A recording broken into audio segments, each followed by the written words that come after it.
Alô? Bom dia, gente, tudo bem? Eu sou Danila e vou dar início hoje à nossa primeira mesa, né, o nosso segundo dia do Congresso da Compolítica. A mesa de hoje tem como nome Tendências em Comunicação e Política 1, Novas Agendas de Pesquisa. Eu já vou chamar os integrantes que vão compor a mesa, mas antes eu queria dar alguns recados, tá? Hoje à tarde, os GTs vão ser na Faculdade de Comunicação, lá no Minhocão, aqui da UNB, e vai sair um ônibus às 1:45 daqui do Memorial, que vai levar os participantes para lá. Mas quem quiser ir a pé também é possível. E amanhã, às 8h30, vai ter a apresentação do documentário Vozes da Resistência, antes da mesa 2. Todos estão convidados. Bom, então, dando início à mesa Tendências em Comunicação e Política 1, Novas Agendas de Pesquisa, eu gostaria de chamar o professor Afonso de Albuquerque, da Universidade Federal Fluminense.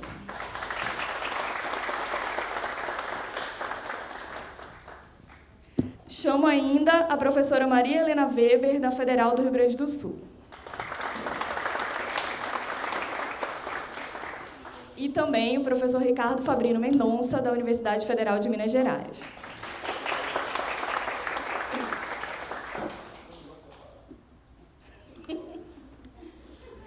Esse trio aqui é complicado. Eu, Fabrino e Milena corremos o risco de derrubar a água e fazer alguma coisa aqui. Mas, enfim. Bom, como é que vai ser a dinâmica da mesa de hoje, né? A gente vai poder aproveitar bastante a contribuição dos nossos convidados. Cada um vai ter mais ou menos meia hora para apresentar. E depois a gente vai abrir para o debate. E a gente vai ter até por volta de meio-dia para fazer questões e discutir com a mesa. A gente combinou a ordem de apresentação em ordem alfabética. E aí eu vou apresentar, então, o professor Afonso de Albuquerque, que vai ser o primeiro a palestrar hoje. O Afonso é graduado em Ciências Sociais pela Universidade Federal do Rio de Janeiro, mestre e doutor em Comunicação e Cultura pela mesma universidade. É docente da Universidade Federal Fluminense desde 1992. Atualmente é professor titular do Departamento de Estudos Culturais e Mídia do Programa de Pós-Graduação em Comunicação da Universidade Federal Fluminense. É pesquisador do CNPq desde 1998, atua principalmente nas áreas de comunicação, política, jornalismo e comunicação comparada. Publica regularmente em periódicos internacionais e nacionais de referência, além de colaborar com pareceres ou resenhas para periódicos internacionais. Além disso, publicou um capítulo de livro, no livro Comparing Media System, organizado por Daniel Halim e Paulo Mazzini. Foi presidente da Associação Nacional de Programas de Pós-Graduação em Comunicação, a Compós, e da Associação Brasileira de Pesquisadores em Comunicação e Política, a Compolítica. É editor da revista Contracampo, coordenador do PPG com UF e do curso de graduação em Estudos de Mídia da UF também. É superintendente de Comunicação Social da Federal Fluminense. Com a palavra, o professor Afonso. Já tá ligado. Alô? Bom, bom dia. Obrigado pela presença a essa hora da manhã. É uma hora que geralmente eu estou do meu terceiro sono. Então vamos falar um pouco sobre essa questão das agendas de pesquisa e um pouco, talvez contraintuitivamente, eu sou uma pessoa que se motiva por situações como as que nós estamos nos vivendo hoje, porque pesquisadores, enfim, de alguma forma, acho que são motivados por aquilo que sai um pouco do normal, aquilo que deixa, enfim, pensando, se eu estivesse estudando vulcões, eu estaria, enfim, motivado com erupções, porque é aquilo que nós estudamos. Enfim, estudando política, nós estamos estudando um contexto de crise política. E pouco, minha discussão é sobre o desafio de pensar a comunicação política a partir do presente, né? E aí, pensar o presente significa, nesse momento, e o que vimos ontem deixa isso bastante claro, significa pensar a partir... Ontem que eu falo não apenas as mobilizações nas ruas do Brasil pela educação, mas também a palestra, enfim, a mesa de abertura que nós tivemos ontem, né, pensar a partir da crise. Então, crise. Muitas das coisas que eu vou falar para vocês já foram, de alguma forma, antecipadas ontem, né? Crise da democracia, por um lado, e crise de uma série de valores civilizatórios que todos tinham como muito consolidados até muito recentemente, né? Hoje, nossas agendas discutem coisas muito, enfim, afrontosas do ponto de vista daquilo que nos parecia bastante consolidado, né? E, não menos relevante, dentro dessa crise de valores civilizatórios, um dos impactos mais que nos atinge de maneira mais direta, crise da universidade, né? Então, nós temos, nesse momento, e isso é uma experiência bastante perturbadora, por um lado, mas eu acho, por outro lado, bastante motivadora, se nós olharmos do ângulo correto, né? Crise da universidade, ataque à universidade e, no contexto, ataque à universidade, um chamado para que a universidade mostre a sua relevância, né? Que eu acho bom, né? Não o ataque que é feito, mas, digamos, a possibilidade de reagir positivamente a esse desafio. E aí, bom, aproveitando, né, eu sou um professor da Universidade Federal Fluminense, estou apresentando um trabalho para vocês na Universidade de Brasília, e aí você já tem 2 dos 3 vértices do chamado Triângulo da Balbúrdia, que é completado pela Universidade Federal da Bahia, que é aquela que, pelo menos, eu invejo profundamente, que é a única que pode se chamar de Universidade Federal da Balbúrdia na sigla, né? Isso é uma vantagem comparativa em relação ao que acontece conosco. Mas ontem, inclusive, a UF foi objeto de, enfim, denúncias sobre, enfim, balbúrdias que teriam acontecido, etc, etc. Bom, nesse contexto, eu acho que, enfim, no contexto de crise, as pessoas ficam muito pessimistas e etc. Eu acho que crises são oportunidades. Pensando historicamente, a sociedade, enfim, passa por períodos de crise. Crise implica impossibilidade de rearranjar, rediscutir. Declínio de valores civilizatórios nos obrigam a considerar com maior crítica aquilo que nós temos como dado e entender que o dado não é tão fixo assim. Ao mesmo tempo, é a possibilidade de reafirmar certos valores, né? Eu acho que essa crise, do ponto de vista da comunicação política, é uma possibilidade, oferece possibilidade para questionar coisas que nós, como teóricos, como nossa produção de conhecimento, enfim, passamos desapercebido, enfim, coisas que nós, de alguma forma, repetimos como verdade, mas que, nesse momento, não parecem, do ponto de vista do nosso arranjo social, uma certeza, né? Então, é o ângulo, não da crise, mas o ângulo da oportunidade que eu gostaria de explorar aqui, né?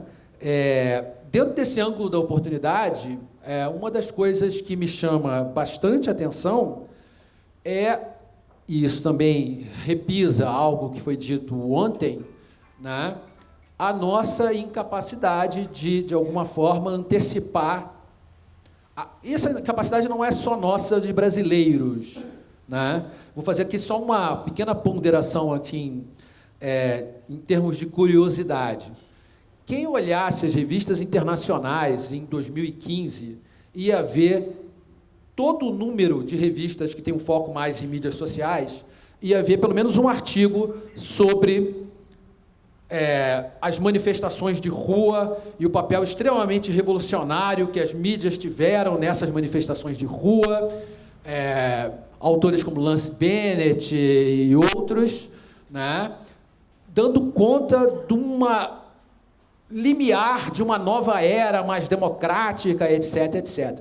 Hoje, se você pegar esses mesmos autores, estão todos querendo a mídia de volta, na velha mídia, todos com medo de fake news, todos mudaram a sua agenda para uma agenda de pânico, né, sem escala intermediária entre uma coisa e outra. Isso é uma coisa muito interessante. Assim, há um fracasso, eu acho, da pesquisa, que é um fracasso mais ou menos universal, né? Esse fracasso, eu acho que ganha aqui, no caso brasileiro, uma dimensão talvez mais notável, por conta da transição entre extremos, né? Um certo extremo de otimismo, de contexto em termos de governamentais, políticas de inclusão e etc. Aí nós temos, em 2016, um golpe, e desde então nós temos uma série de, enfim, uma série quase infinita de recuos, né, e mais recuos e mais recuos. Mas o ponto aqui a destacar é justamente essa dimensão do golpe. Primeiro ponto. Na Compolítica passada, minha apresentação foi sobre golpe, a necessidade de pensar a comunicação política depois do golpe. E, em 2017, eu notava um desconforto muito grande com o uso da palavra golpe em um contexto acadêmico. E é muito curioso porque as pessoas que, nas suas mídias sociais, falam golpe, nos trabalhos acadêmicos, frequentemente escrevem impeachment, não golpe. Isso tem mudado. Assim, se a gente notar os textos que eu leio, cada vez mais, a palavra golpe aparece mais sistematicamente, né? Até porque as evidências de golpe, né, enfim, o sujeito que prende o candidato favorito é premiado com o ministério e depois, né, a promessa de um cargo no Supremo Tribunal Federal, torna as coisas indecentes demais para serem negadas. Mesmo, se a gente olhar, por exemplo, durante o processo de construção de golpes, jornais como The Guardian estavam relativizando bastante o golpe. Hoje eu acho que essa é uma coisa que já entrou um pouco no campo quase da certeza. Mas por que nós não previmos, por que nós temos essa dificuldade de lidar com o nosso presente? Acho eu, e esse é um pouco o ponto que eu quero discutir aqui, porque nós, como corpo acadêmico brasileiro, abrimos mão voluntariamente de sermos produtores de conhecimento, né? Nós somos, em boa medida, no Brasil, e nos sentimos muito confortáveis nesse campo, reprodutores de conhecimento que é originalmente produzido em outros lugares. Isso não é apenas um privilégio, se é que se pode usar a palavra privilégio para escrever isso, do Brasil, né? Isso é uma situação mundial. Então, por exemplo, eu participo de um grupo interessante, recomendo para quem não participe, que participe, chamado Political Communication, no Facebook. Esse grupo isso já diz bastante sobre o ponto que eu quero esclarecer aqui. Ele é coorganizado pela ICA e pela APSA, o que significa International Communication Association e American Political Science Association. A ideia de que International e American estejam no mesmo plano, enfim, existencial, jamais foi problematizada por ninguém. Recentemente fizeram um post, recentemente, faz um tempo já, que era sobre Russian meddling, o famoso caso da intervenção russa na eleição americana.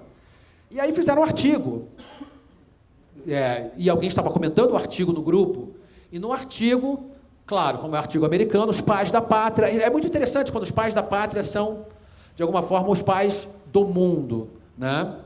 E aí eu postei, enfim, logo embaixo dos comentários sobre a importância de nós discutirmos o Russian meddling, uma matéria da Time, 1990, com Boris Yeltsin segurando 2 bandeirinhas dos Estados Unidos e um chapéu de cowboy, e nós elegemos o presidente da Rússia. A ideia de American meddling na eleição russa parece uma coisa absolutamente natural, enfim, como American meddling em assuntos venezuelanos, como, isso será objeto da minha discussão aqui, American meddling em assuntos brasileiros, via academia. Mas a ideia de que se interfira em assuntos americanos não é apenas um problema acadêmico dos intelectuais americanos, mas é um problema acadêmico dos intelectuais globais. Nesse grupo, o grupo é coordenado por um norueguês, se não me engano, não, alemão, né? Mas nós temos noruegueses, nós temos italianos, e a agenda americana é ecoada por essas pessoas com total espírito de autocrítica, né? Então, meu ponto aqui é que, ao longo das últimas décadas, nós brasileiros, mas isso não é só brasileiro, absorvemos referenciais externos de uma maneira bastante a crítica. Ontem, na apresentação, o Wilson fez, enfim, um comentário sobre as origens da área, etc., como é que era a pesquisa em comunicação nos anos 90. E nos anos 90, se a gente olhar a agenda, ela era muito mais francesa do que americana, né? Espetáculo, se a mídia influencia a política, etc. De lá para cá, a nossa agenda, cada vez mais, é uma agenda forjada nos Estados Unidos. Então, um pouco, esse momento em que nós estamos, ele nos coloca em xeque muitas questões. Fazendo apelo à fala do Mauro, né, nós temos uma série de conceitos que, de fato, hoje são muito difíceis de se manterem, ainda são parte do nosso repertório de pesquisa, mas que são muito difíceis de se manterem como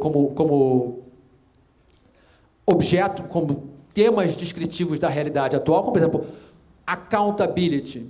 Né? Enfim, vamos pesquisar a accountability das instituições hoje em dia. Enfim, se tem algo menos accountable do que as instituições atuais, é algo difícil de imaginar. Enfim, nós estamos num contexto de um governo que estabelece políticas de segredo sobre tudo. Vamos discutir a Previdência, mas os dados não são públicos, por exemplo.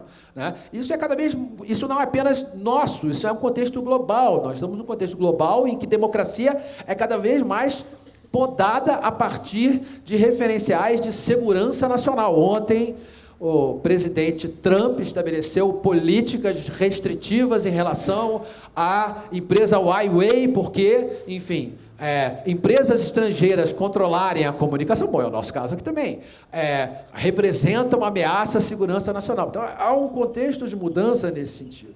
Eu acho que essa influência estrangeira sobre a nossa perspectiva, ela permanece, acho que ela permanece, por exemplo, muito forte na agenda dos fake news, que é uma agenda que, para mim, é um dos casos mais espetaculares que existe, porque o primeiro texto que eu saiba sobre fake news é um texto de 2 anos atrás, ou 3 anos atrás. Esse texto tem mais de 1000 referências, ele ganha mais de 2 ou 3 referências, citações por dia, né?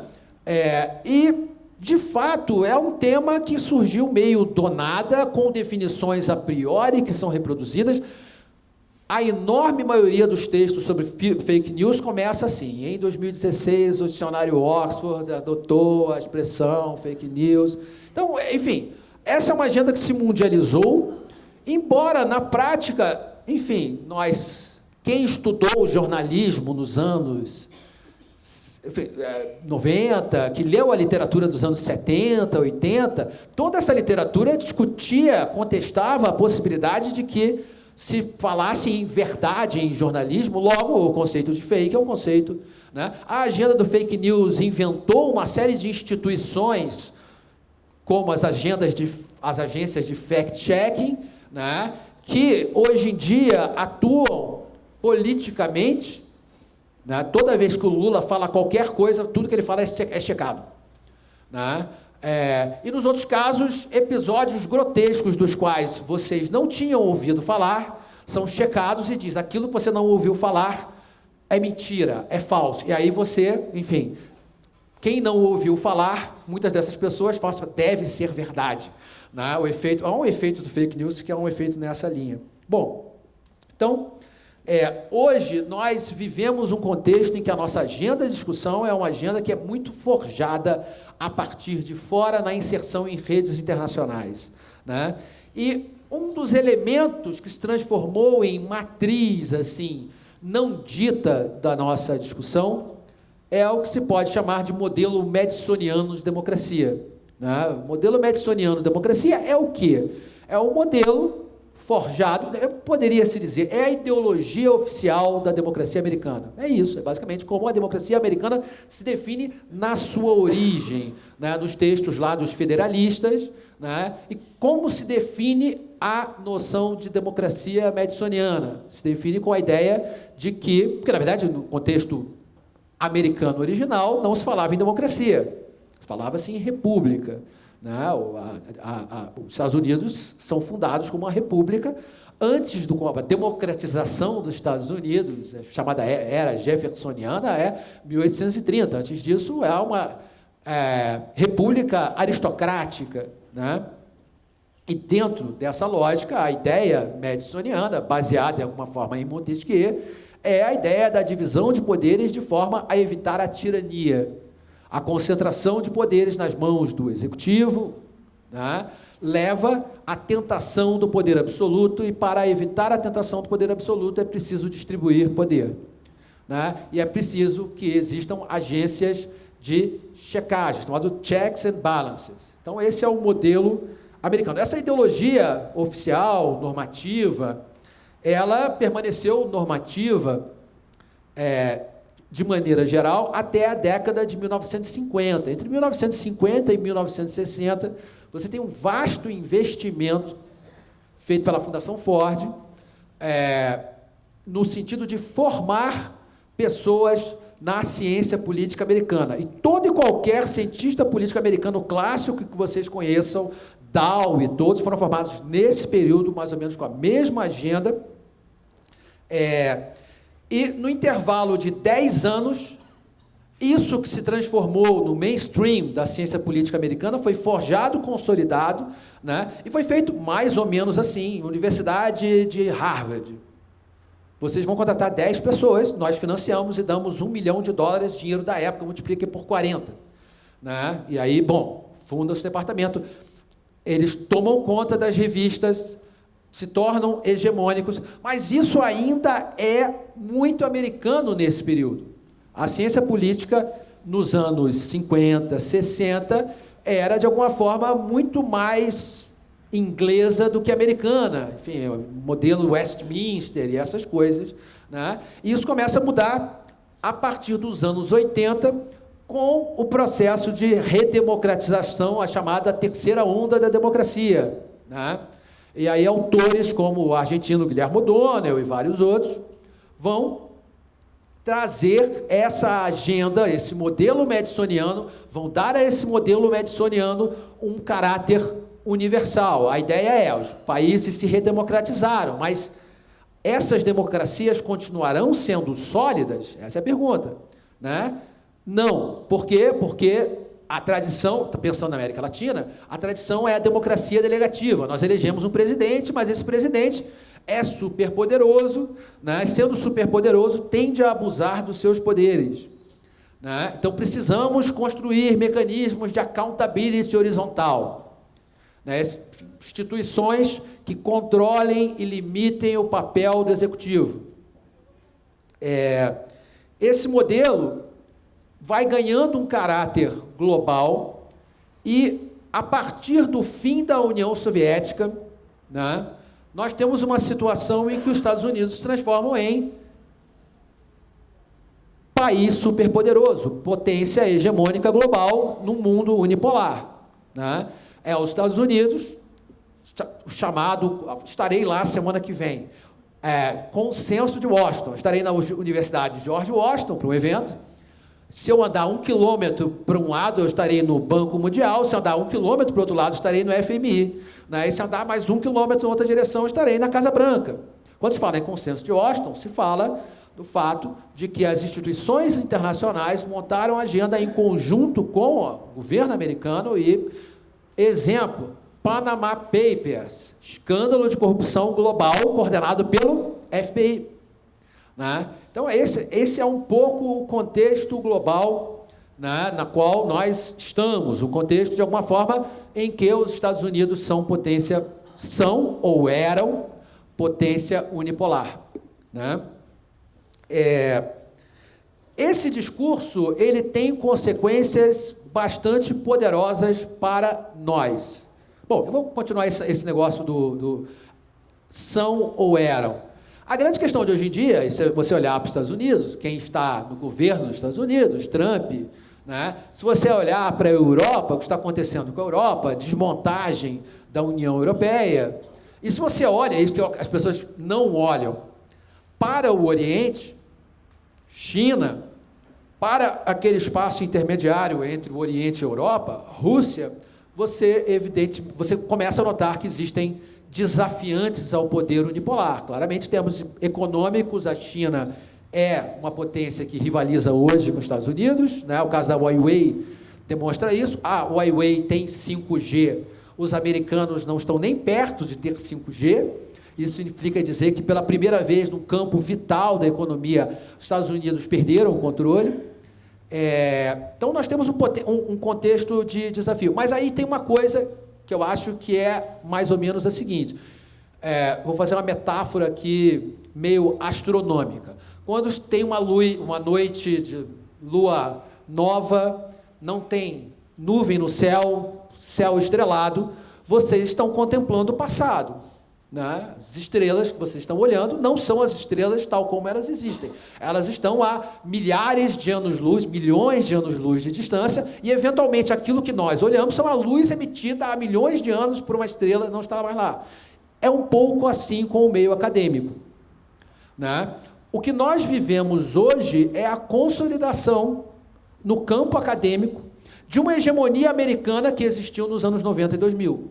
Formaram pessoas, as universidades eram centrais. O trabalho que eu vou apresentar lá em Washington é um trabalho sobre como a estrutura das revistas do Journal of Citation Reports cria um viés estrutural pró-americano. 56% dos avaliadores de revistas são dos Estados Unidos, e se você transformasse universidades americanas em países, para comparar, dos 10 maiores países, 2 seriam universidades americanas, e dos 20 maiores países, 10 seriam universidades americanas, ou seja, universidades americanas têm mais membros em corpos editoriais, o que dá conta da capacidade de produzir conhecimento hegemônico e homogêneo em torno de paradigmas americanos. Meu ponto é, no contexto de crise que nós vivemos, há uma oportunidade para desafiar isso. Agora, como isso impacta no Brasil? O que é esse modelo americano, essa supremacia americana, o que é esse modelo madisoniano tem a ver com o nosso golpe?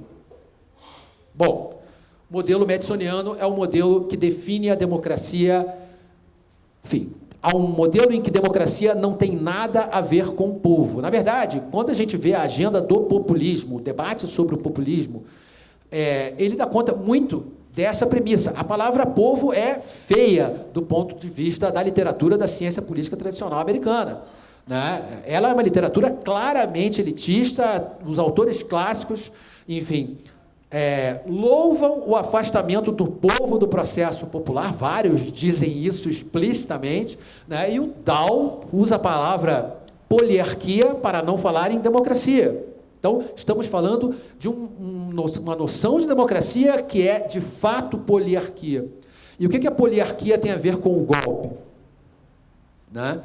A poliarquia dá um prêmio às instituições de controle. Quais são as instituições de controle?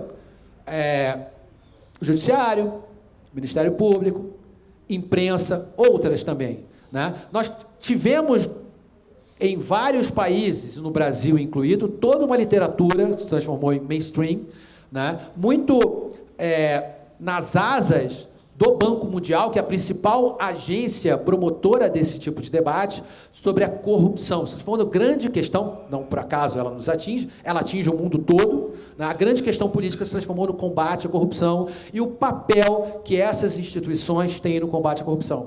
Cada vez mais, na literatura, se a gente for olhar, a definição de democracia vai se fazer em termos de liberdade de imprensa. A principal instituição que define o grau de democracia das instituições hoje em dia é uma instituição americana chamada Freedom House, que é uma instituição bancada 2/3 pelo governo americano em termos de recursos, diretamente, fora os recursos indiretos, né? Então, enfim, dá conta um pouco dessa nossa agenda. E o que nós tivemos no caso brasileiro? O que é o nosso processo de construção do golpe? É basicamente um processo no qual essas agências de accountability ganham protagonismo. O que nós vemos desde 2005, de alguma forma, com o processo do mensalão, mas de maneira mais acelerada a partir de 2014, com o processo da Lava Jato, né? Um protagonismo dessas agências como definidoras da política nacional. Cada vez mais, essas agências, o controle, se transforma na questão crucial da política brasileira, né? E, na literatura internacional, isso é bom. Esse é o ponto. Se a gente olhar pela literatura madisoniana, tudo que aconteceu no Brasil é maravilhoso. A democracia está funcionando. O que nós tivemos dentro do paradigma madisoniano, não tivemos golpe, nós tivemos impeachment, nós tivemos o correto funcionamento das instituições que, enfim, combatendo a corrupção, retiraram um governo corrupto e permitiram que, então, com a justiça sendo feita, a ordem recuperasse. Aqui, eu quase digo assim, eu acho que vocês não vão me perdoar, mas quase digo assim, felizmente tivemos Bolsonaro. Bolsonaro trouxe a princípio de realidade a tudo o que aconteceu. Do ponto de vista da literatura, né, isso porque, de fato, o que se sucedeu a tudo isso não foi a democracia. O que se sucedeu a tudo isso foi, na verdade, que percebemos que a ação desses últimos anos implicou em desmoralização das instituições públicas, né? Eu queria apenas dizer mais uma coisa, que é o fato de que a literatura internacional, para nós, traz algumas questões no sentido de que, por um lado, elas nos impedem de ver certas coisas. Por outro lado, eu queria dizer que há algo além disso. A literatura internacional está engajada no sentido, boa parte da literatura internacional está engajada no sentido de legitimar o que aconteceu no Brasil como sendo um processo natural e saudável. Vou dar alguns exemplos, né? Ano passado, talvez, ou retrasado, nosso querido juiz Sérgio Moro, né, publicou um artigo na revista Dédalus, que é uma revista bem avaliada, bem conceituada, num número sobre combate à corrupção, coordenado por um professor americano, que já foi, inclusive, professor da USP, chamado Matthew Taylor, né?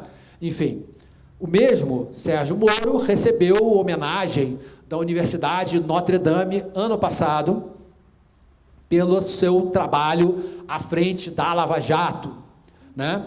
E trouxe aqui, existe mais uma iniciativa interessante que se chama do CIPA. CIPA é uma instituição da Universidade de Colômbia, do Center of Global Economic Governance, Latin America Initiative, Policy Briefs on Lava Jato. Tem toda uma série de artigos sobre Lava Jato, né? O artigo que eu trouxe para minha colinha, chama-se Sunlight is the Best Disinfectant Investigative Journalism in the Age of Lava Jato, né? Enfim, todo um conjunto de trabalhos que, do ponto de vista da literatura internacional, consolida o paradigma de que, de fato, tivemos bom jornalismo investigativo, de fato, as instituições funcionaram como deveriam, e, portanto, o Brasil é um caso de sucesso. De fato, assim, Bolsonaro, nesse sentido, quebra esse discurso quando Bolsonaro, né, premia o juiz Sérgio Moro, né, e Sérgio Moro, mais ainda, quebra essa narrativa quando foge do seu roteiro, porque quem promove esse negócio aqui são determinados agentes dos Estados Unidos. Eu diria Hillary Clinton, situando grosseiramente, né?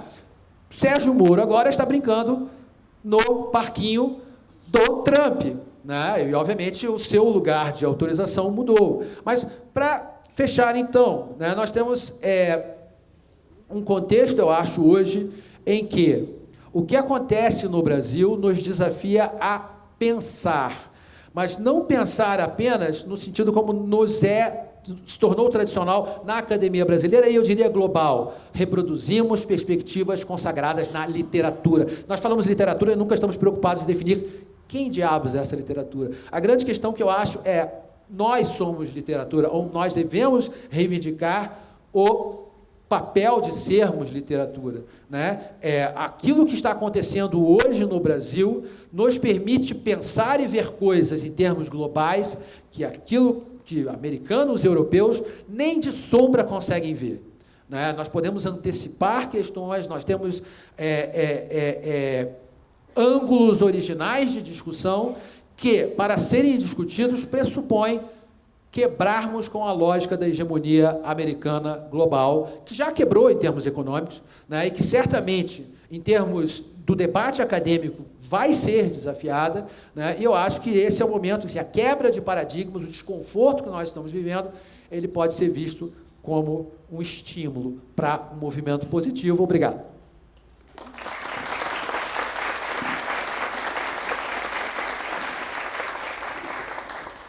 Eu agradeço a fala do professor Afonso e vou apresentar a professora Maria Helena Weber, que é a próxima palestrante, né? Ela é professora titular da Universidade Federal do Rio Grande do Sul, é pesquisadora 1 do CNPq, com o projeto Visibilidades e Credibilidades no processo de impeachment da Dilma Rousseff, disputas de poder e opinião em redes de comunicação pública.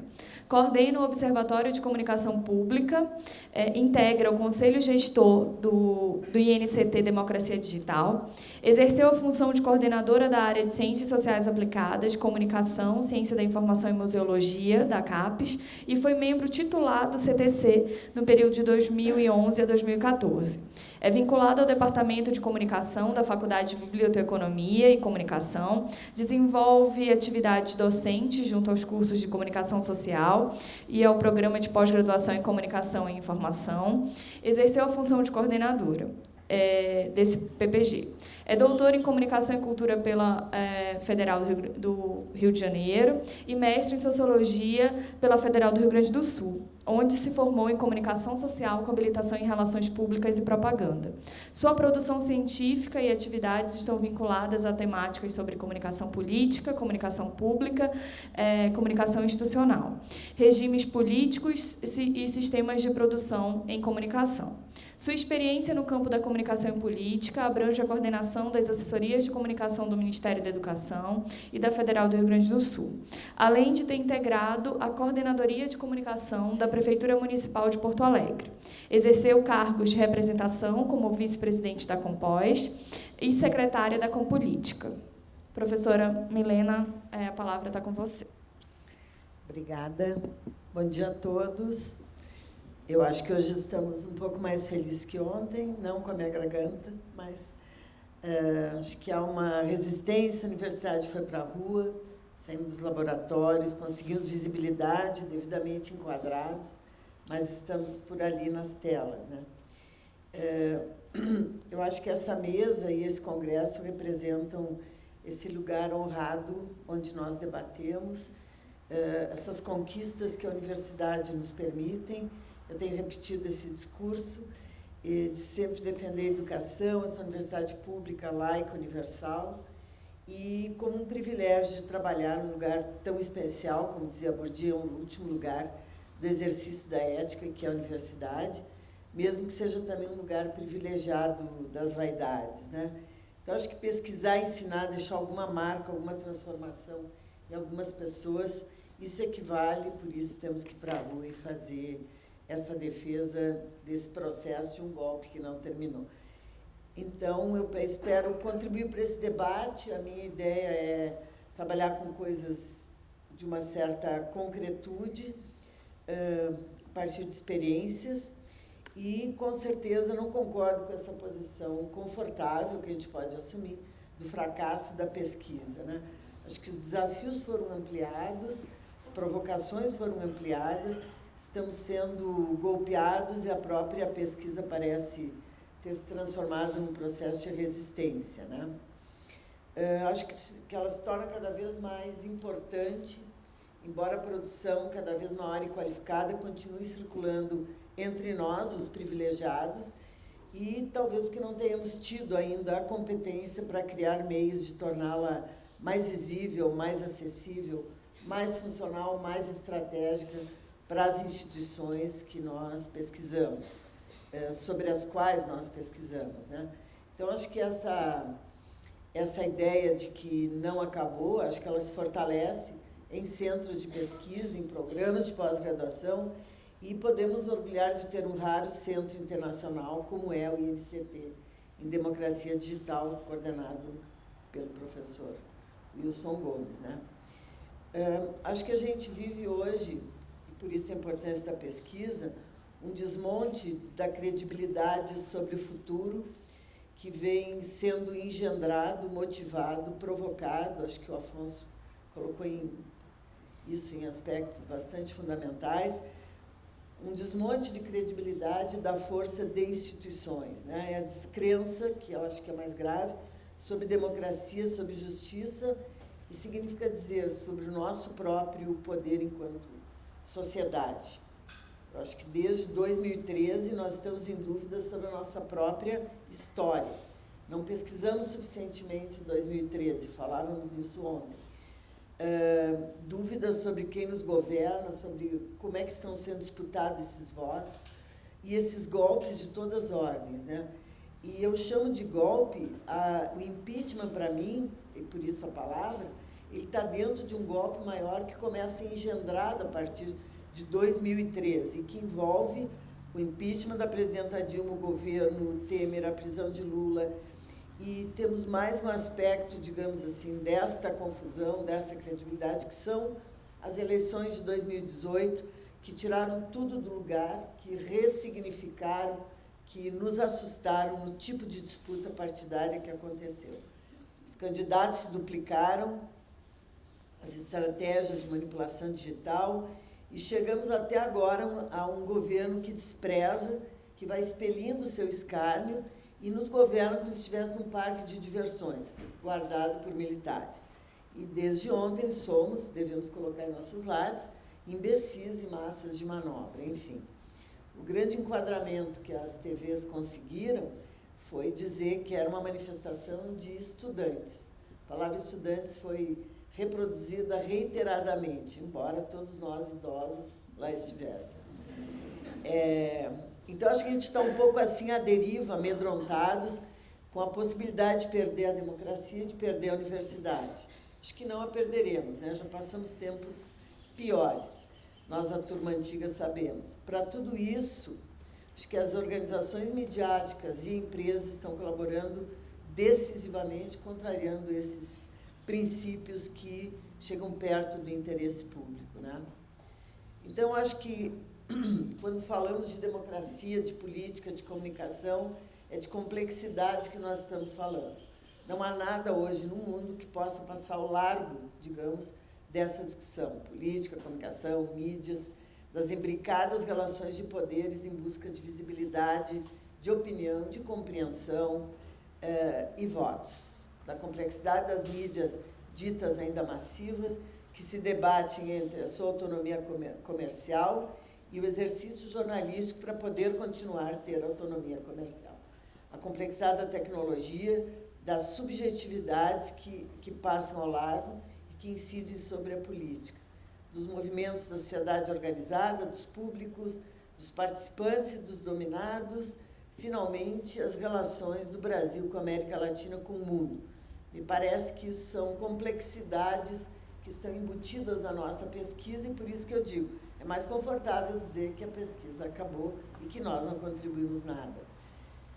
Então, nesse viés da complexidade, eu acho que há um atravessamento, vou ressaltar alguns, na pesquisa empírica, que estão situados, a meu ver, em questões epistemológicas.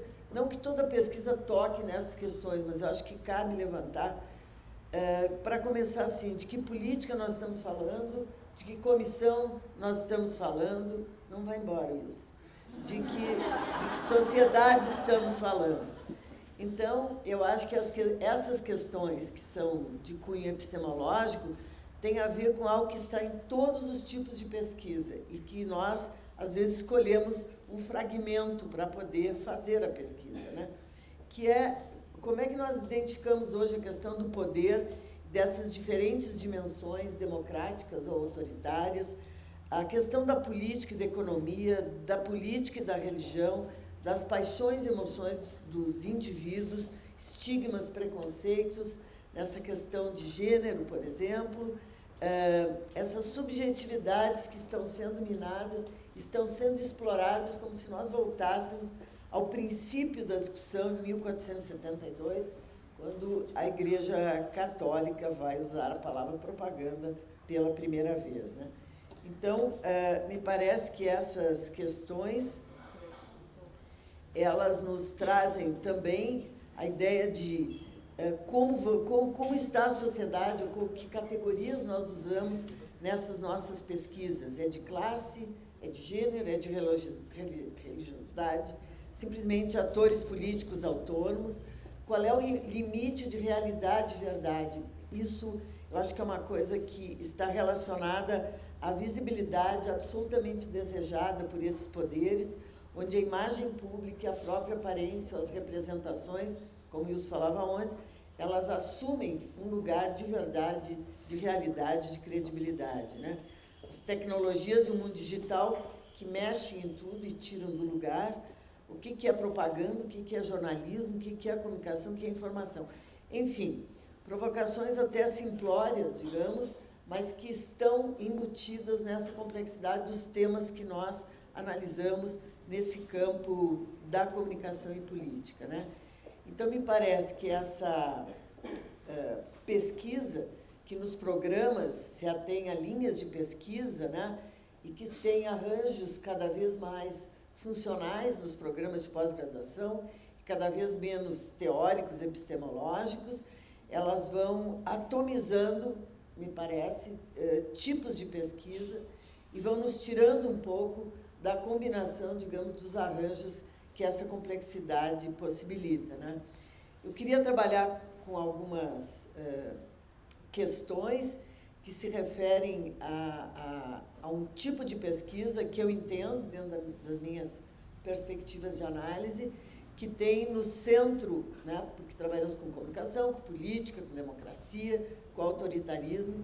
Então, me parece que o antigo conceito, ou a referência quase paradigmática do interesse público, na sua perspectiva normativa, ela é fundamental para a pesquisa nesse nosso campo, né? E eu ressaltaria 5 níveis, né?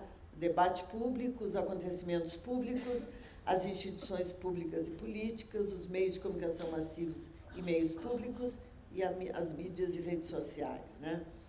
É claro que eu estou mais confortável em falar isso, que é sobre essas coisas que eu venho trabalhando, né? Então, me parece que mesmo o debate público, né, vou usar esses conceitos mais simples propositadamente, eles trazem à tona as questões que se envolvem, de que esfera pública nós estamos falando, quais são essas esferas de visibilidade, como é que sociedade, Estado, mídia e essas redes de comunicação se reúnem, quais são os temas mobilizadores hoje desse debate público, e se são mobilizadores, o quanto eles são restritivos, quem entra na agenda dessas tematizações, né? Então, se nós olharmos o Facebook, o WhatsApp, ou mesmo o debate que vai para a mídia, estamos todos muito surpresos com a escatologia carvalhiana, estamos surpresos, digamos, com os absurdos do presidente, e essa surpresa, esses detalhes mínimos, eles tomam esse lugar.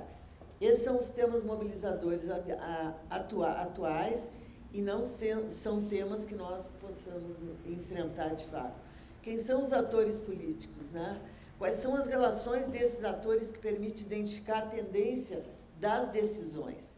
Qual a participação da sociedade, dos públicos em temas vitais políticos? E desses atores políticos, atores comunicacionais, atores midiáticos, né? Que estratégias discursivas vão sendo utilizadas? Estamos num grupo trabalhando com a campanha do Bolsonaro, especificamente, né? E essas estratégias, descobri-las e vê-las em funcionamento, além de tudo que já foi dito, é um desafio maior do que pensávamos, né? De que sociedade nós estamos falando, de que grupos nós estamos falando, como os grupos vêm se organizando, que características eles têm, essa questão da identidade do gênero, questão de classe. Tem uma questão que mexe com a sociedade, que tem a ver com a campanha que nós usamos, que é o empoderamento dos indivíduos na campanha eleitoral, né? Eu faço campanha, eu entro na campanha, digo o que quiser e vou ajudar o meu candidato, e esse empoderamento passa por uma simplificação absoluta da política, né? Na questão dos acontecimentos públicos, né, igualmente, nós entendemos, tenho orientado vários trabalhos nesse sentido também, que esses acontecimentos públicos, os tragédias do meio ambiente, os atos de terrorismo, assassinatos como o da Marielle, operações policiais, as próprias eleições, o próprio golpe, o próprio impeachment, ele mobiliza essa sociedade, esses atores políticos, a mídia, o Face, ele provoca outras estratégias, né? Então, importa nós entendermos, nesse momento, como se dá a apropriação desses acontecimentos políticos, né? De que maneira nós podemos transformar o assassinato da Marielle num lugar de visibilidade partidária ou podemos transformar um grande evento, um grande acontecimento trágico como Mariana, Brumadinho, numa tentativa de visibilidade de marketing, onde as pessoas, as empresas dizem cinicamente, como uma tese que nós estamos trabalhando, o que vale, né, por que toda essa tragédia é muito mais individualizada do que um problema que é, sim, do Estado e que é da justiça, né? Então, essas questões, a recuperação histórica desses processos, né? Como se ganha institucional, como as pessoas dividem essas tragédias, cada uma, como os governos do Rio aproveitam a tragédia, como se explicam. Então, tem uma falta absoluta da verdade e a realidade vai sendo deturpada e cada instituição política que é responsável por isso vai tirando seu naco. Então, nós entendemos que assim, a ideia de como esses acontecimentos acionam a autoridade, atores políticos, mobilizam a própria sociedade, né? E obrigam uma participação estratégica de instâncias de poder. Isso é uma coisa para ser estudado, porque aqui nós temos também a própria desqualificação da humanidade, né? Outro aspecto, outra temática, grande guarda-chuva, que é estudar as organizações públicas e políticas que caíram um pouco em desuso e nós temos hoje as pesquisas grandiosas, fundamentais, que envolvem toda a discussão sobre essa burocracia digital, essa produção de comunicação nesse campo, a questão da transparência, a questão da participação. Mas eu acho que precisamos estudar melhor como essas estruturas de comunicação, como os produtos de comunicação políticos, governamentais, institucionais, a própria propaganda, os próprios discursos, eles ignoram a questão do interesse público, ignoram esse compromisso de que essa comunicação que é feita, ela é de ordem pública, né? Ela é da ordem da sociedade. Então, pode parecer ingênuo ou primário dizer isso dessa maneira, mas o modo como essas organizações estão se estruturando, do ponto de vista da comunicação, elas cada vez mais obedecem a algo que não interessa a ninguém, né? É uma propaganda, uma comunicação que não interessa. Ela faz uma propaganda que até pouco tempo era proibida, no sentido de não ser uma PUP, né, como se chamava, uma propaganda de utilidade pública, e ela vai permitir, digamos, que essas estruturas mantenham um discurso que nem é político, né? Isso eu acho que é uma agenda de pesquisa que é muito interessante, é um discurso, é um produto que sai longe, digamos, da política, como se os governos, como se essa democracia pudesse fazer isso, mas faz realmente, né? Um outro estudo que nós fizemos, que a Ana está aqui, que é a questão da memória, por exemplo, uma dissertação da Ana Javes, que está lá na Câmara, talvez transforme em lei, onde nós vamos descobrir que toda a memória que é feita pela comunicação em todas as instituições governamentais, entendendo essa memória da sociedade, da política, ela é excluída, raramente ela é guardada. Então, se nós vamos atrás para reconstituir a história, não só do país, da cidade, do Estado, que ela é também engendrada pela comunicação dessas organizações, dificilmente nós vamos achar. Então, a discussão dessa memória que a comunicação faz e que é um investimento financeiro altíssimo, é uma memória que praticamente desapareceu, né? Então, há momentos grandiosos de estruturas de comunicação que praticamente desapareceram. E, novamente, nós vamos ver, que é meu outro fascínio, estudar as ditaduras, os autoritarismos, o que mais se publica no mundo é exatamente isso, né? São as estruturas, como funcionavam a propaganda, a informação, as estruturas em governos autoritários e nas ditaduras. Temos detalhamento, né, sobre isso, e sobre esse funcionamento na democracia, ele é cada vez mais disperso, né? Bom, nos últimos aspectos, então, de estudar os meios de comunicação público-privados estatais e também a ideia de como esses meios, na sua caracterização específica, seja uma EBC em franco processo de destruição, como foi também fechada e destruída a nossa Fundação Piratini no Rio Grande do Sul e outras por aí, ou seja, a comprovação de que essa perspectiva pública de comunicação da radiodifusão, que tem um capítulo na própria Constituição, ela é fundamental para a democracia, né? Até mais, eu acho, do que a própria liberdade de imprensa ocorre junto. Isso é totalmente desconstituído por esta democracia, entre aspas, que está por aí. Ou seja, ficaremos, então, com os meios privados e com os meios estatais, tipo uma NBR, que promove a propaganda, que promove os governos e não aquilo que é a governança pública, né, a informação que é pública desses governos, né? Então, eu acho que estudar isso e a sua relação com temas, com acontecimentos, a relação com os próprios governos, o tipo de programação, como é que as representações, os enquadramentos, as imagens vêm sendo feitas, enfim, de novo, trabalhar com o poder dessas mídias, mas um poder, digamos, que está cada vez mais facilitado por essas novas tecnologias, por essas digitalizações, né? Então, a importância das mídias públicas, o que significa a sua exclusão, a sua retirada, né?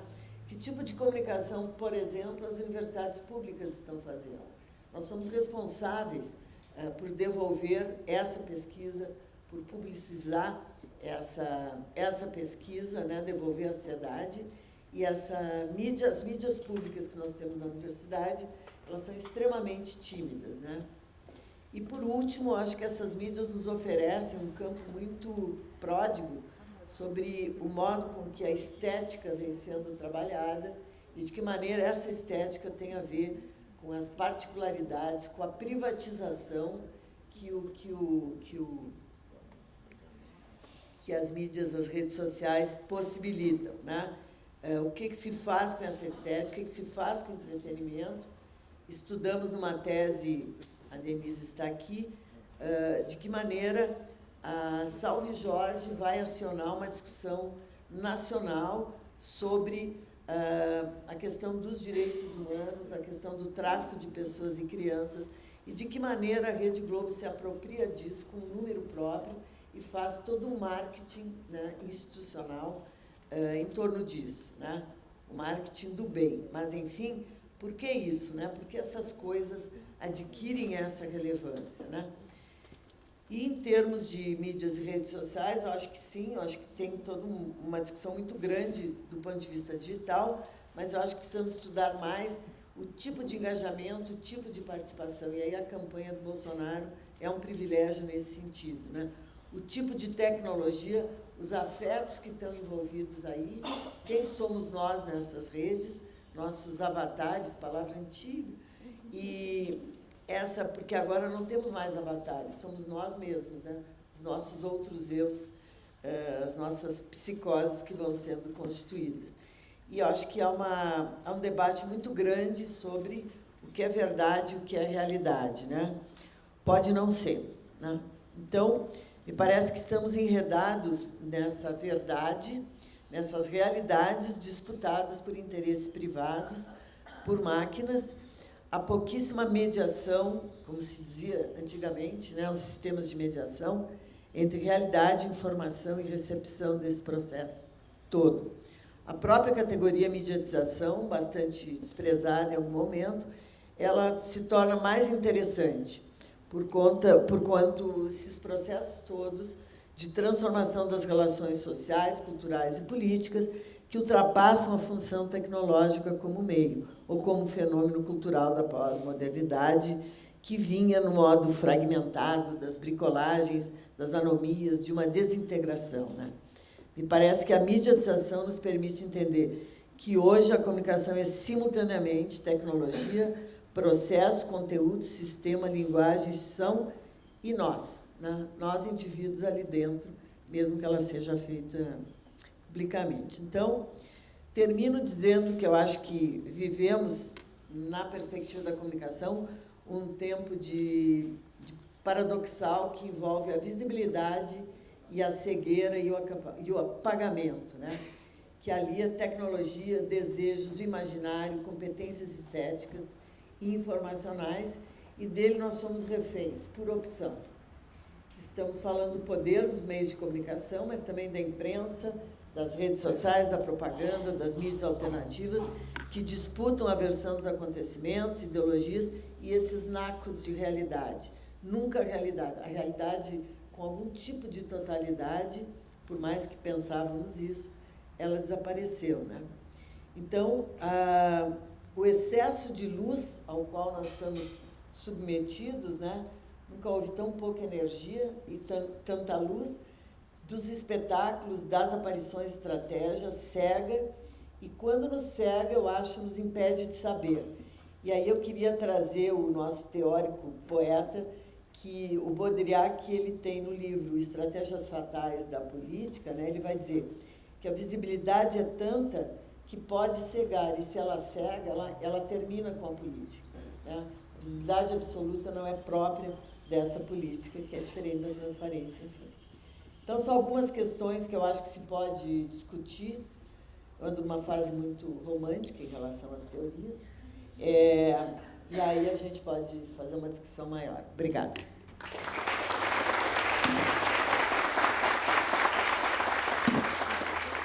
Obrigada, Milena. Eu vou passar a palavra ao professor Ricardo Fabrino Mendonça. O Ricardo é professor associado do Departamento de Ciência Política da Universidade Federal de Minas Gerais. Ele integra também o comitê gestor do INCT em Democracia Digital e coordena o Margem, Grupo de Pesquisa em Democracia e Justiça. É diretor de Cooperação Internacional da ABCP, bolsista de produtividade do CNPq, tem cooperações acadêmicas com pesquisadores do Instituto de Governança e Análises Políticas da Universidade de Canberra, na Austrália, da UFBA, da UNB, do IESP, da UFES, da UFG e da Universidade Federal de Pelotas. É doutor em Comunicação pela UFMG e graduado em Comunicação pela mesma instituição. Foi pesquisador da Fundação João Pinheiro e pesquisador visitante da Universidade de Canberra, na Austrália, e na Universidade Nacional da Austrália. Seus interesses se voltam para a teoria democrática, teoria crítica, conflitos sociais, comunicação e política. Foi coordenador do programa de pós-graduação em Ciência Política da UFMG entre 2016 e 2018.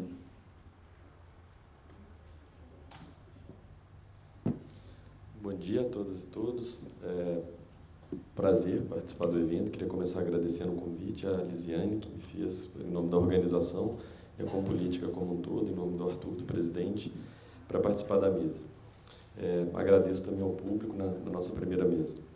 Bom, o título da mesa como um todo é Tendências em Comunicação e Política, Agendas de Pesquisa. E a minha estrutura de apresentação, de algum modo, que eu quero desenvolver como argumento, em primeiro lugar, a partir de uma certa constatação do que eu entendo que a comunicação e política deveria se dedicar, deveria fazer, de algum modo, e faz.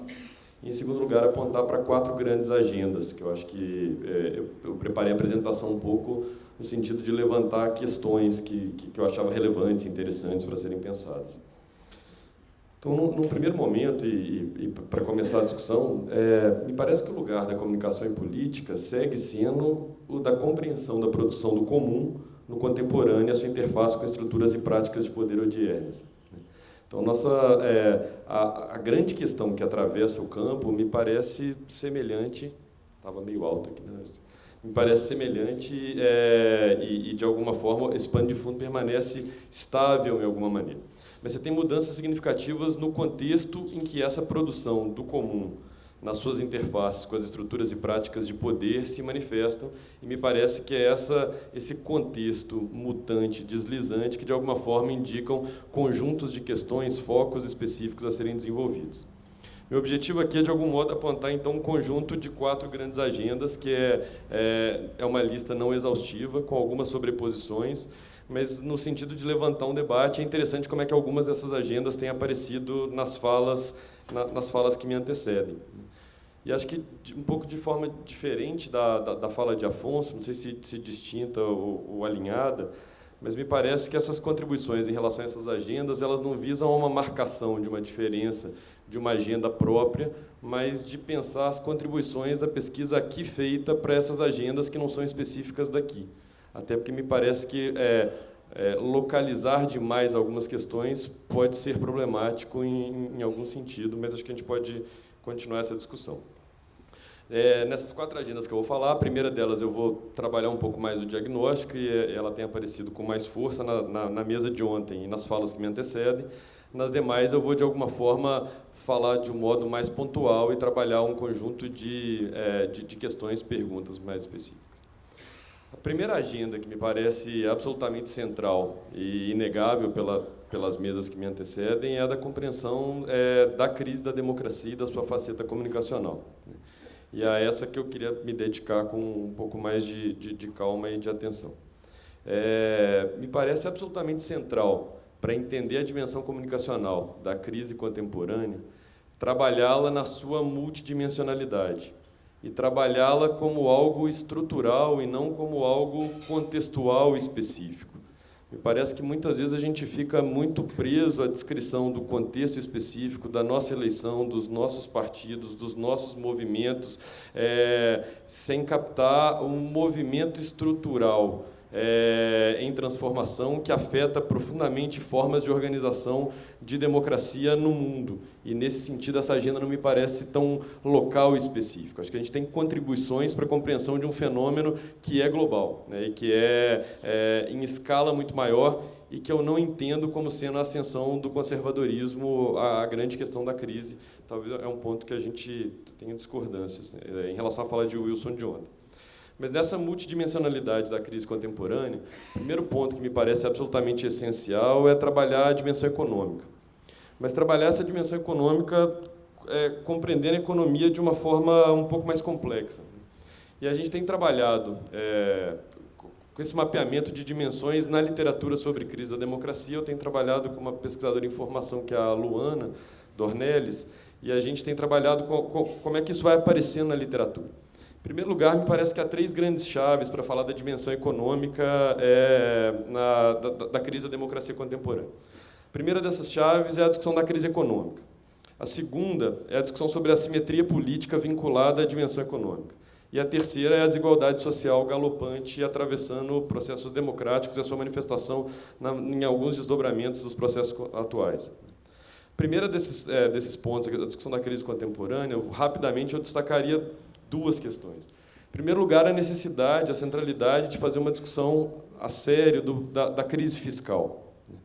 E da crise fiscal no sentido que, por exemplo, o Klaus Hoff vem trabalhando no apontamento muito específico da falência de um modelo de Estado, e uma crise fiscal que não se reduz ao contexto brasileiro, ou que não se reduz a ações específicas de partidos, mas que tem a ver com a própria forma de financiamento de ações estatais na estruturação mais específica do contexto de ação, do que é possível o Estado fazer. E nessa discussão mais ampla, de compreensão dessa dimensão fiscal da crise contemporânea, o Hoff, de alguma forma, atribui e estrutura uma série de desdobramentos sociopolíticos que estão vinculados à percepção da impotência do Estado em fazer coisas que lhe foram atribuídas como básicas em contextos mais variados. A compreensão adequada dessa falência dos Estados, da dinâmica de austeridade e da forma de endividamento dos Estados para, de alguma forma, promover e produzir ações que lhes são atribuídas, me parece absolutamente central. E a segunda, a reestruturação dessa ordem econômica mundial. As guerras econômicas, e a gente está acompanhando agora entre China e Estados Unidos, a questão monetária, a dimensão da indústria 4.0 e a deterioração gigantesca da capacidade de geração de emprego e produção de trabalho. Há algumas questões que vêm sendo discutidas, e aí lá em Minas, por exemplo, agora todos os seminários que são realizados em Minas Gerais, eles têm um título que é Minas tem jeito? Minas tem futuro? Basicamente, e até hoje eu não vi uma resposta positiva. Mas e que você caminha, por exemplo, para a discussão do smart mining, já que você falou de smart cities ontem, em que a previsão é, inclusive, de redução do nível de emprego para 5% do que sobrarem das minas. E a crise das commodities, com implicações gigantescas nessa própria capacidade de financiamento dos Estados. Segunda dessas grandes chaves econômicas é a assimetria da influência. E aí acho que a discussão da pós-democracia do Colin Crouch, já em 2004, é uma discussão absolutamente pertinente e adequada para fazer essa discussão de assimetrias gigantescas na capacidade de exercer influência nas formas de construção e de tomada de decisões políticas. Só mencionando também, acho que essa primeira chave de dicas, assim, o professor Francisco Tavares tem feito essa discussão muito interessante sobre sociologia fiscal no Brasil, é uma literatura de referência. E o terceiro ponto dessa discussão da dimensão econômica da crise é a desigualdade galopante. É a profundidade com que a desigualdade se vê, não só reproduzida, mas naturalizada, sustentada e agora discursivizada como normativamente desejável em vários contextos. Segunda dessas dimensões, e aqui falando de forma muito rápida, a segunda dimensão da crise, que me parece absolutamente fundamental de ser contemplada no seu tratamento, é a dimensão política. E aí me parece haver duas grandes chaves organizadoras de uma série de debates que são trabalhados a partir daí. A primeira dessas chaves é o questionamento das fontes de legitimidade e de autoridade, uma discussão, vou falar um pouquinho mais sobre ela, mas bastante antiga. E a segunda é uma dinâmica geopolítica internacional também em transformação, que é obviamente vinculada à discussão econômica da dimensão anterior. O primeiro desses pontos, então, na forma como a gente vem pensando essa questão que me interessa, é a hipertrofia de algumas instituições com a hipotrofia de outras instituições na construção de uma democracia marcada por aquilo que eu tenho chamado de checks and balances, com a reprodução sistemática de mecanismos de accountability sem o contrapeso efetivo que viabilize a ponderação e o controle dessa hipertrofia institucional que, de alguma forma, gera esse desbalanceamento nesses checks and balances. Segunda veio que atravessa essa literatura, que também me parece central, é a discussão sobre a impermeabilidade do sistema político, e aí, obviamente, articulada com todo o debate sobre o populismo, entre aspas, sem intermediação, como uma forma de lidar com essa impermeabilidade das instituições políticas, com a não porosidade do sistema político como um todo. A crise das formas organizacionais, então os partidos que se veem desesperados, mudando siglas, mudando formas de organização, realterando maneiras de organização e de estruturação interna, formas de conexão e estabelecendo outras formas de alguma forma, quanta forma na mesma frase, lidar, mas é a forma que está em questão aqui mesmo. E, obviamente, movimentos e sindicatos. Movimentos, desde 2013, absolutamente perdidos, buscando se reencontrar, reconstruindo um debate de como se ligar com as bases, até descobrir que as bases talvez não sejam mais bases, mas estejam como nuvens um pouco dispersas, e essas nuvens são mais difíceis de serem tocadas e trabalhadas. E, obviamente, toda a questão dos sindicatos e da legitimação aqui. E, nesse sentido, um quarto elemento dessa dimensão política da crise da democracia é a violência como recurso político mais disponível, e aqui eu menciono um autor que Afonso tem em alta conta, então, na medida em que os custos da tolerância passam a exceder os custos da supressão, como o Dow já discutia lá no seu axioma lá atrás. Acho que há várias possibilidades de fazer leituras dawsianas, embora eu não seja um dawsiano, mas para falar que as instituições talvez não estejam funcionando adequadamente, né? Então, a supressão dos custos da tolerância. Quando os custos da tolerância passam a exceder os custos da supressão e a transformação de adversários políticos em inimigos, você tem transformações estruturais no próprio funcionamento do sistema político. A terceira dimensão central aqui, para pensar a crise... Não, estou na minha primeira agenda, crise da democracia, falando das 4 dimensões necessárias para depois fazer a relação com agendas da comunicação. A terceira dimensão, que me parece importante para entender a crise da democracia contemporânea, é uma dimensão social. Também é atravessada por 3 grandes chaves analíticas. A primeira é o risco, a instabilidade, e a sociologia do risco voltou com força para entender o que está acontecendo. A segunda é a desconfiança generalizada, e a terceira é a ideia de um comunitarismo tribalista desintermediado, entre aspas. A primeira questão do risco e da instabilidade, então, é a falta de chão, né? É um mundo invertido, sem estabilidade, sem segurança, com risco de catástrofes gigantescas, com testes nucleares na Coreia do Norte, o risco do emprego, todos os dias a notícia de que nenhum dos empregos que existem hoje vai existir daqui a 10 anos, o desenvolvimento da indústria 4.0, a fragilização dos regimes de cuidado, a natureza do trabalho, o sentimento de inversão de valores generalizados, em que a gente não consegue ter pega nenhuma, nem para saber se homem é homem, se mulher é mulher, se planeta é planeta, e nesse discurso específico em que tudo é passível de ser visto como inversões, em que parece haver nada mais do que insegurança, instabilidade, risco, loucura, caos, é um ambiente absolutamente propício à difusão de teorias conspiratórias e, obviamente, do backlash e da consolidação de democracias num mundo pós-secular.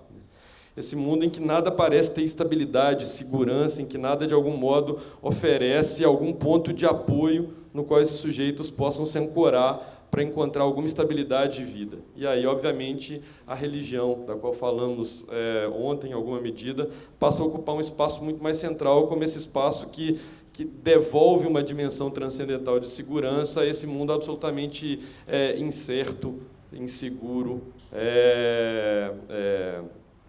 cambiante. Enfim.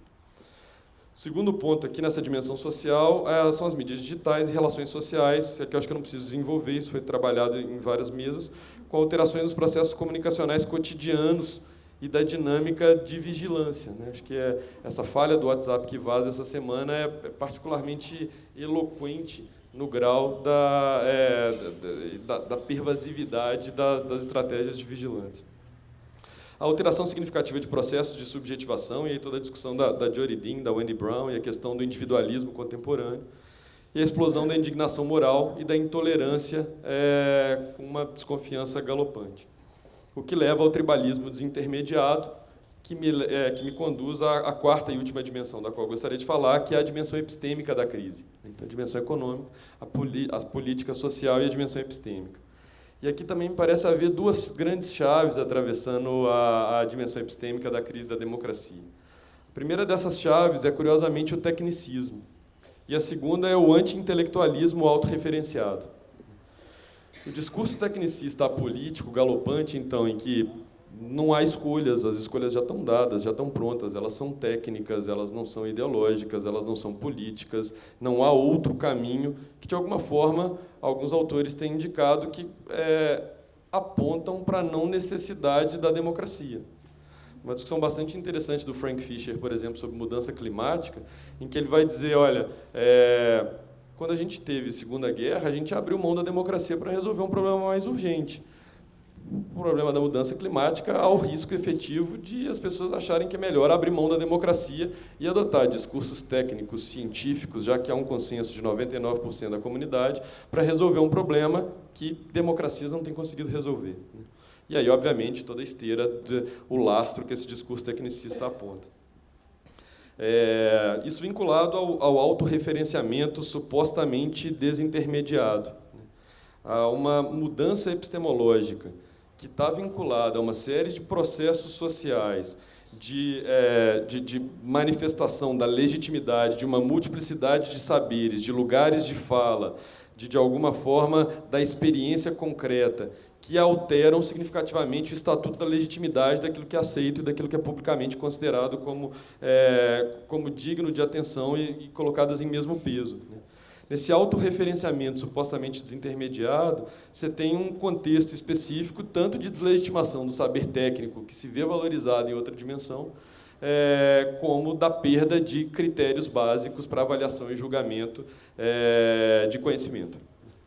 E aí é um terreno muito fértil, obviamente, para manipulação via desinformação. O que a comunicação tem a ver com isso? É que eu começo a entrar mais especificamente, passado esse diagnóstico, agora eu falo de agendas e caminhando para as próximas. Você tem uma série de agendas contemporâneas que se ligam a esse diagnóstico e que apontam muitas trilhas para o estudo na comunicação e política para pensar essa crise da democracia de formas variadas. Acho que a mais ampla, que atravessa tudo, é como é que os processos comunicativos atravessam essas dimensões. Qual que é o papel do capitalismo comunicativo na costura dessas dimensões? E acho que a Jory Dean tem uma discussão atravessando vários desses pontos, vários desses elementos. Como é que as assimetrias da influência política se manifestam comunicacionalmente? E aqui há muito para se pensar sobre isso. Eu vou mencionar também um exemplo de uma pesquisa em desenvolvimento no doutorado, que é a pesquisa do Felipe Mota, em que ele trabalha como é que, trabalhando exatamente com a mineração, trabalhando com Brumadinho e com Mariana, como é que o tempo, a disputa política em torno das temporalidades é uma forma essencial por meio da qual se manifesta o poderio econômico na construção da influência política. E aí, quando você olha como é que o debate público se processa em torno do caso Mariana, em torno do caso Brumadinho, a construção política do que é o tempo e de como é que esse tempo interessa a diferentes autores de formas variadas é um jeito muito efetivo de manifestar e de estruturar assimetrias políticas ao longo desses processos. Como é que se estrutura a construção comunicacional das instituições que fazem esses checks and balances? Como é que se constrói uma instituição discursivamente que se dá o direito de verificar e de chamar todo mundo a prestar contas e, de alguma forma, não prestar contas? Como é que se lida comunicacionalmente com os desafios do comunitarismo tribalista, da pós-verdade e da instabilidade do mundo? E que eu acho que são questões centrais, e discordo também de outro ponto que Afonso colocou, com todo respeito. Você tem uma ampla literatura voltada a trabalhar na diferença entre esse debate, falando, olha, você tinha essa discussão nos trabalhos que precedem, tem uma discussão de como é que o jornalismo fazia uso dessas questões já no século XIX, mas você tem uma série de marcações de um contexto que me parece bastante diferente. Qual o papel da comunicação na ilusão da desintermediação? Porque se trata, obviamente, de uma desilusão da desintermediação e não de uma desintermediação em si. Como o tratamento discursivo dos acontecimentos afeta as disputas e os desdobramentos da crise? Como comunicar em face da polarização, como a radicalização se estrutura? Como é que a gente pensa os deslocamentos entre público e privados atravessados por veios comunicacionais? Em suma, um conjunto de questões variadas, mas que me parecem ser costurados por uma pergunta final que tem uma dimensão acadêmica e uma dimensão ética. Como é que se sustenta um comum, no sentido arendtiano de comum, então mais próximo de público, que viabiliza a sobrevivência da democracia? E é por isso que essa me parece uma tarefa simultaneamente acadêmica e ética, o que deveria ser quase um pleonasmo, embora nem sempre seja, isso vai estar vinculado à minha quarta agenda. Com isso, então, e só para não ficar um pouco confuso, eu estou fechando a minha primeira agenda, que era mais longa, não se preocupe, e vou falar rapidamente de outras 3 agendas que me parecem centrais nos debates contemporâneos da comunicação e política. A segunda delas, que me interessa de perto também, gostaria de falar mais sobre elas, mas vou ser mais sucinto, é a dimensão comunicacional das lutas e resistências contemporâneas. Também tem muito campo para entender isso e com muitas possibilidades. Primeiro, a pergunta geral, que muita gente tem se feito e trabalhado, como é que você pensa a ação coletiva na atualidade com esse cenário de forte individualização? Segundo, quais são as alterações nos repertórios discursivos do confronto político? Como é que o confronto político se altera, se transforma e muda discursivamente para manifestar? E qual que é o papel de corpos, imagens, sons no tratamento desses repertórios discursivos? Terceira pergunta que eu deixaria é como é que a gente pensa as resistências em contextos nos quais nem sempre cabe a expressão pública da dissidência. E aí tem uma frase que eu tenho repetido em quase todos os congressos, mas porque eu acho muito eloquente, que é uma frase do James Scott, quando ele estuda resistências, ele vai falar, olha, é um luxo histórico poder manifestar abertamente a oposição. Precisamos dar conta de processos, mecanismos, formas de compreensão de resistências que não essas que se manifestam, se estruturam e se colocam publicamente, tendo em vista a raridade dos momentos históricos em que a humanidade permitiu que oposições se manifestassem e se expressassem pública e democraticamente. Como é que a gente lida com a perda do discurso político? E aí tem toda uma discussão muito interessante do contexto americano, que é muito parecido, em alguma medida, à eleição do Bush, no começo dos anos 2000, com o contexto brasileiro, de uma certa perda da linguagem, né? E como é que se dá a disputa em que, quando que essa linguagem, de alguma forma, mobilizada pela esquerda, se vê apropriada pelos grupos de direita, ressignificada, e os grupos de esquerda se veem, de alguma forma, sem linguagem, sem ter como o que dizer, porque aquilo que é dizível, de alguma forma, foi apropriado numa chave distinta. E isso me parece um ponto também. E, por fim, como é que você concebe as agências de resistentes e insistentes no contemporâneo? As novas institucionalidades, as novas formas de organização política, as novas formas de estruturação partidárias. E me parece que aqui também tem todo um campo enorme e rico de pesquisa. Isso me leva à terceira e penúltima agenda que eu gostaria de destacar, que é sobre o negócio da comunicação. Para onde vai o negócio da comunicação? E essa também me parece uma agenda central para quem trabalha com comunicação e política na atualidade. Já não é, certamente, o mesmo negócio do século XX.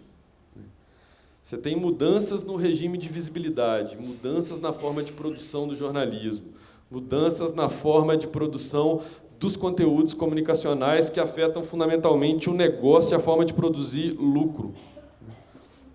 Então, a própria forma de coisas absolutamente simples e corriqueiras, como acho que na época que muitas pessoas estudaram jornalismo, quem fez jornalismo aqui, seria absolutamente impensável você ter título que não se completava, o que hoje é uma necessidade para você ter clique, né? Então, todos os títulos têm que parar no meio, exatamente para você acessar aquele espaço, acessar aquele lugar, sem falar naquelas malditas fotos que você quer ver. E uma coisa específica, você tem que clicar 300 vezes e descobrir, gastando tempo especificamente.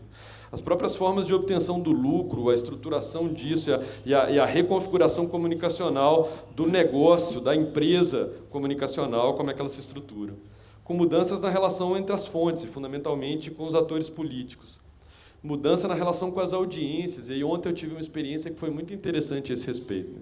Então, teve a manifestação em Belo Horizonte, gigantesca, e aí eu recebi pelo WhatsApp uma notícia específica publicada por um jornal de Minas, que é o jornal O Tempo, que tinha meia dúzia de gatos pingados na Praça da Estação, e uma manchete que era manifestação de servidores atrapalha a educação e saúde. Eu fui à página olhar e, obviamente, lá você tinha outras matérias, com outras fotos e outros títulos, porque o jornal se vê, de alguma forma, obrigado a produzir matérias com enquadramentos absolutamente diversos para ser compartilhados pelos grupos opostos, para, de alguma forma, produzir visibilidade,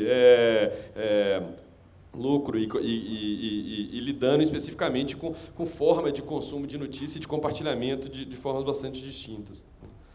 As mudanças no escopo das regras políticas e ações necessárias para promover a democratização da comunicação, que é outra agenda que permanece central, embora ainda que em busca de veios para fazer uma discussão adequada do que significa a democratização da comunicação hoje e como é que se lida com isso.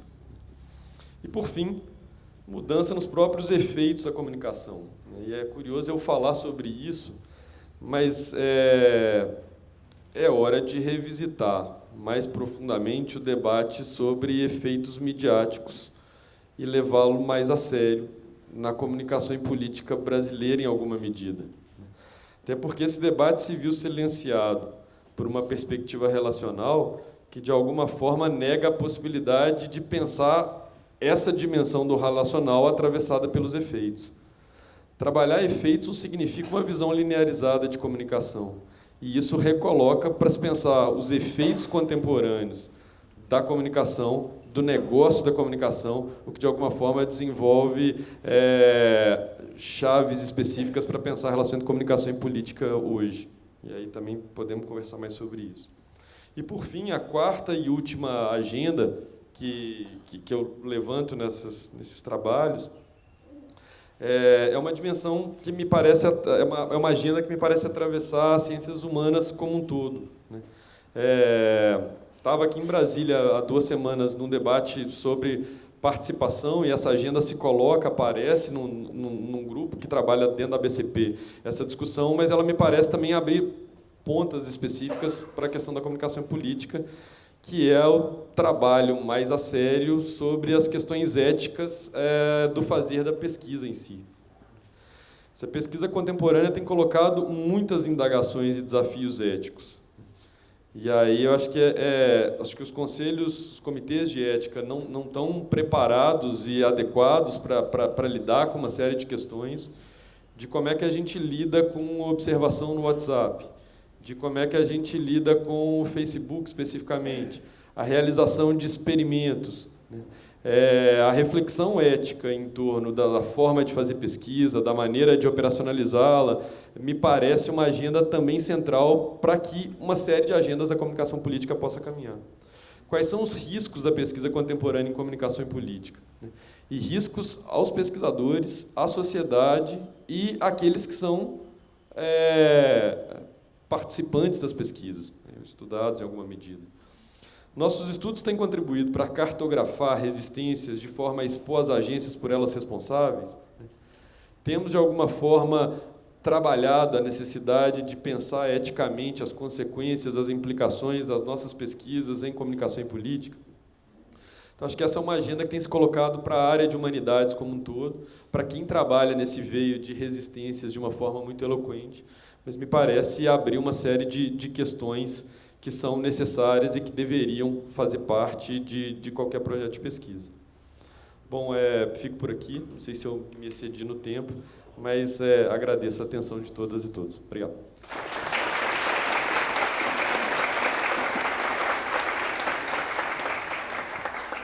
Obrigada, Ricardo. Eu quero agradecer à mesa pelas exposições, pelas provocações e pelas questões. Agora estamos abertos a perguntas do público. Arthur, a gente pode fazer o seguinte, a gente vai deixar o microfone com a plateia, vocês podem ir passando o microfone, e também quem quiser escrever a pergunta pode escrever e deixar aqui na mesa, tá?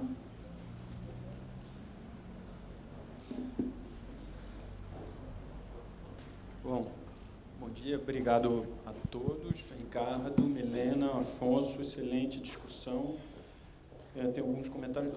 Ricardo, antes, eu tenho 2 questões para Afonso, mas antes eu vou só sugerir, talvez comentar. Tem toda uma literatura hoje que repensa a comunicação política a partir de transformações recentes, sociais, políticas, econômicas, tecnológicas, etc. E tal, que aí tem toda uma linha que, em vez de falar de media effects, está falando de media affects, né? Que é como, digamos, toda essa reconfiguração afeta, e não no sentido do efeito, para não cair na armadilha da epistemologia positivista, que talvez não se encaixe tanto no que está acontecendo hoje, né? Pelo menos para alguns autores é uma coisa que envolve até um reposicionamento epistemológico da área, né? Então, essa talvez, se eu não me engano, Benhurst, 2011, é um dos autores que fala sobre isso, e acho que pode ser uma referência interessante nessa discussão que você tem colocado.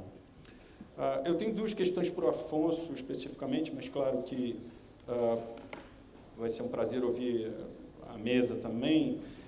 Afonso, eu entendo um pouco toda a discussão com relação digamos assim, o seu diagnóstico sobre as instituições e as consequências, e aí envolvendo o golpe e mesmo a eleição de Bolsonaro e coisas do tipo, né? Mas eu fico pensando no seguinte, se pensando a partir do contexto do populismo de direita, a partir dessa configuração do populismo de direita, né, que trabalha uma definição específica e excludente de povo, né, aí no sentido que os professores da balbúrdia não são povo, né? Quer dizer, o cidadão de bem, essa insistência no cidadão de bem e a necessidade do populismo de estabelecer uma guerra cultural, né? Que são elementos caracterizadores aí dentro da teoria política no que diz respeito ao populismo, né? Tanto de direita quanto de esquerda, né? Aí o Thomas Miller fala a beça sobre isso. Então, isso toda essa dinâmica, me parece, gera uma vulnerabilidade da parte do ponto de vista de quem está sendo excluído, claro, né? De quem está sendo atacado e excluído. Então, nesse contexto, não parece, quer dizer, que uma das resistências possíveis são exatamente as instituições, né? É exatamente o mecanismo de checks and balance e talvez exatamente um tipo de democracia madisoniana que faz com que as instituições defendam, né, o que as minorias atacadas nos seus direitos, né, e esse ataque à própria democracia lockeana, né, num certo sentido. Aí até o que o Wilson falou ontem, a minoria que é a maioria que é a minoria, mas, enfim, do ponto de vista do voto, existe uma maioria, né, e do ponto de vista do parlamento existe uma maioria, né. Então, isso coloca uma questão que aí eu tento apontar de uma certa forma um relativo paradoxal, uma questão paradoxal aí, que é uma das formas de defesa que me parece viável dentro da teoria democrática é exatamente o checks and balances das instituições, e que eventualmente pode até estar acontecendo hoje no Brasil, por exemplo, mesmo que de forma incipiente, né, você tem uma reviravolta, né, que ao mesmo tempo que a gente pensa digamos assim, a mídia, né, o jornalismo brasileiro criou essa onda antipetista horrorosa que gera um movimento reacionário populista de direita, acabou gerando um movimento reacionário populista de direita, mas essa mídia também hoje adota um comportamento de controle, muitas vezes, né, desse próprio regime populista de direita no poder. Então, há uma questão paradoxal aí que eu gostaria de te ouvir sobre isso. E o outro ponto, aí, bem caro para mim do ponto de vista das relações internacionais, né, rapidamente, que é essa questão da hegemonia, né? E aí, no que diz respeito especificamente à democracia. Porque se você pensa, não, tudo bem, quer dizer, a questão da hegemonia americana, e eu não estou aqui para defender a hegemonia americana, mas, num certo sentido, o desmonte da hegemonia americana, se a gente for pensar isso especificamente, né, gera hoje uma questão de referência democrática no plano internacional hiperproblemática. Né? Quem é referência hoje democrática, funcional no plano internacional? Né? A Alemanha, que é meio o Jon Snow da política internacional hoje, né, aquela coisa relutante. Mas se você pensar, né, a Inglaterra, com seus problemas do Brexit, os Estados Unidos com Trump, e aí essa possibilidade da China, né, como um possível hegemon dentro de uma nova configuração internacional, isso me parece apontar para um problema bem grave no que diz respeito à democracia. Né? Eu tenho um amigo diplomata que trabalha no Itamaraty com questões estratégicas, e vira e mexe ele fala assim, para quem comemora o fim da hegemonia americana, eu sempre digo assim, um dia você pode ter saudade, dentro de uma hegemonia chinesa, um dia você pode ter saudade da hegemonia americana. Né? Então, isso também é um ponto que eu queria te ouvir sobre isso. Obrigada, Arthur. Tu pode passar para o Sivaldo, depois para você, tá? Aqui. Obrigado. Parabenizar a mesa pelo debate, muito interessante, várias questões aí. Vou pegar um pouco pela fala do Fabrino, mas a ideia é que toda vez ele responda, porque ele levantou algumas questões que são interessantes para se aprofundar. Primeiro, eu particularmente tenho muita crítica à ideia de desintermediação. Eu escrevi sobre isso. Para mim não há... É interessante que você falou que é uma ilusão de desintermediação, porque na prática nós temos muito mais intermediários hoje, e intermediários são muito invisíveis, eles agem de diversas formas, inclusive nossos grupos são ambientes de intermediações, algoritmos, etc. E tal. Eu vou listar quais são. Então, é a primeira questão. Então, acho que uma coisa importante é pensar os estudos, por exemplo, sobre os novos intermediários, os papéis deles e como eles agem de forma muito potente e muitas vezes invisível. Então, como a gente pode pensar em estudos nesse sentido?